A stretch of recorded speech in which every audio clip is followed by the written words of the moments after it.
Trump en mode combat. Samedi, il est venu assister à un championnat de lutte dans l'Oklahoma.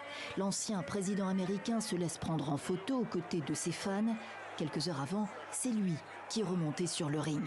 Sur son réseau Truth Social, il annonce qu'il sera arrêté mardi sur la base de fausses accusations, dit-il, et de fuites judiciaires pour lesquelles il n'apporte aucune preuve.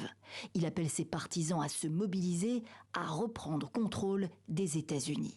Les mots et le ton rappellent ses tweets de janvier 2021. Il refusait alors de reconnaître la victoire électorale du démocrate Joe Biden.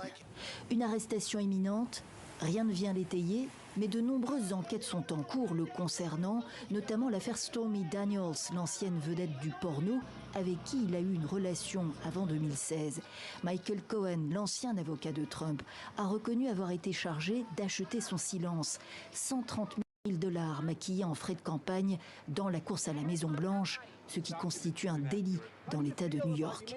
Trump s'apprête-t-il à être mis en examen dans cette affaire ou une autre? Si c'est le cas, il serait traité comme tout justiciable, selon cette avocate. La falsification de comptes de campagne est illégale et elle s'accompagne d'une peine de prison de 4 ans maximum. Mais par expérience, dans le cas d'une première condamnation, en particulier en cas de plaidé coupable, il n'y a pas de prison à la clé.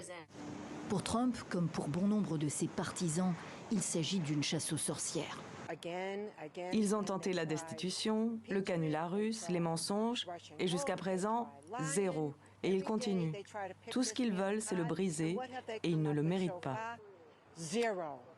Michael Cohen, l'ancien avocat de Trump qui refuse de porter le chapeau dans l'affaire Daniels, se défend de toute volonté de revanche. Il s'agit de rendre des comptes en justice.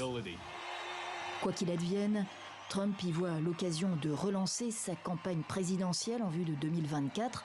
Il n'est pas le seul candidat en lice pour l'investiture républicaine.